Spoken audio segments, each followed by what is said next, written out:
And that's what we mean by what? Demand and supply. Continue making noise. Those of you at the back, continue. I'm not saying who asked you to stop. Continue making noise. At the end of the day, how many of you are in the class? Just 30 talk. If 5 people or 2 people can pass my exam, I'm okay.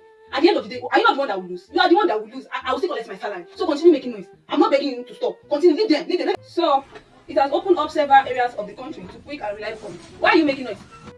Stand up. What did I say last? You see the way he's looking at me. I said, what did I say last?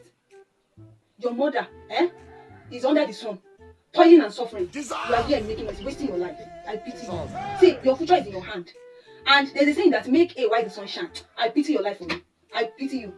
Your mother, your parents are struggling inside the sun. You are here doing rubbish. Continue. So we have right to be informed, right to safety, right. Nicholas, you dare make noise in my own class. You will regret when you're in school today. I promise you. Go outside and kneel down. You see, after this class, by the time you come back to your class, you, in fact,